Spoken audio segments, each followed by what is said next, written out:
प्रतिक्रिया ये है कि ये बरसों पहले हो जाना चाहिए था। आज आपने अगर सेना का जो अभी प्रेस ब्रीफिंग हुआ है उसमें आपने सुना, उन्होंने कहा कि पिछले 3 दशकों से इस तरह के कैंप, इस तरह की गतिविधियां पाकिस्तान के साइड से होती रही हैं। तो अगर आपके घर के मोहल्ले में कोई आपका पड़ोसी बैठकर आपके घर में कंकड़ फेंकता रहेगा, गोला बारूद फेंकता रहेगा, आग के गोले फेंकते रहेंगे, तो आप कब तक बर्दाश्त करेंगे? कभी ना कभी उसका उत्तर दिया ही जाएगा। और आज अगर ये उत्तर दिया जा रहा है तो पूरा देश उसके साथ खड़ा है। मेरा जनसुराज का अपना मानना है कि ये पहले होना चाहिए था, लेकिन अब जब हो रहा है तो इसको समुचित तौर पर किया जाए, इतनी ताकत से इसको खत्म किया जाए कि फिर से ये न पनपे। दूसरी बात, मीडिया को या जो दूसरे साथी हैं उनको थोड़ा धीरज दिखाना चाहिए। लड़ने का काम, देश की सुरक्षा का काम विशेषज्ञों को, सेना के वीरों के लिए छोड़ देना चाहिए। स्टूडियो में बैठकर नया नया शगुफा छोड़ने की जरूरत नहीं है।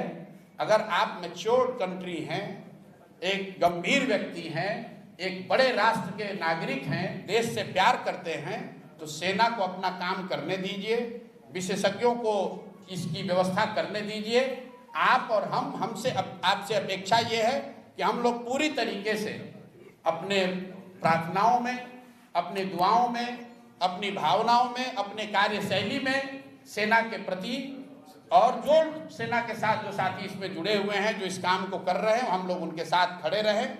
इसका मजाक न बनाएं, इसको टीआरपी बढ़ाने का जरिया न बनाएं। ये गंभीर मामला है।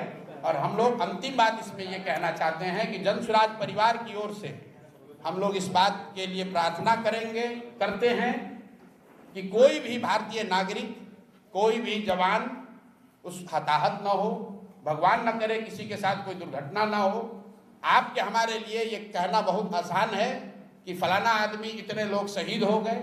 आपके लिए वो कहानी हो सकती है, किसी के लिए वो परिवार है, किसी के लिए वो जिंदगी है। तो हम लोग ये प्रार्थना करते हैं कि ये जो भी कार्रवाई चल रही है, इसमें भारत के लोगों का, जो साथी, जो यहाँ के वीर पुत्र, जो लोग लड़ रहे हैं या जिनको जो जिम्मेवारी दी गई है, जो जिम्मेवारी निभा रहे हैं, उनको, उनमें से कोई हताहत ना हो, उनको कोई उनके साथ दुर्घटना ना हो।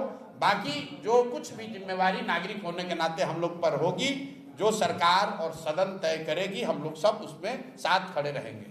इसी सवाल को आगे बढ़ाते हुए विपक्षी पार्टियां जो वो दिन गिनती कर रही हैं कि 13 दिन हो गए, 14 दिन हो गए, सरकार अटैक क्यों नहीं कर रही है? क्या किसी देश पर अटैक कर देना इतना आसान है?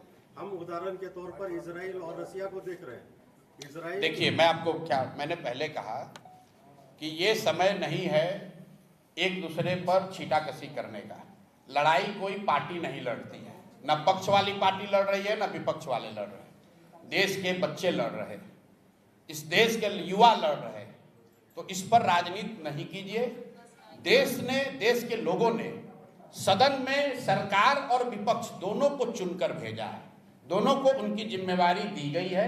लोकतंत्र में, संविधान में उनको साथ मिलकर जो देश की सेना कर रही है, जो विशेषज्ञ कर रहे हैं, उसके साथ हम लोग को खड़ा होना है।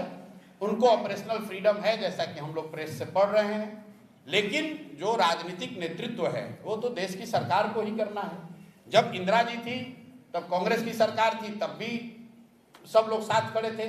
आज भाजपा की सरकार है, तब भी साथ खड़े सब होंगे। और जब देश का मामला होगा, सरकार किसी की हो, लोग देश के साथ खड़े हैं, किसी नेता और दल के साथ नहीं खड़े हैं। इसलिए देश के साथ खड़े होइए, वो मोमेंट है। और मुझे कहने की जरूरत नहीं है, देश अपने आप, हर वो व्यक्ति जो इस मिट्टी से प्रेम करता है, इस देश से प्रेम करता है, वो अपने आप खड़ा होगा। उसको किसी नेता के सलाह की जरूरत नहीं है। सर, आम जनता तो साथ में है।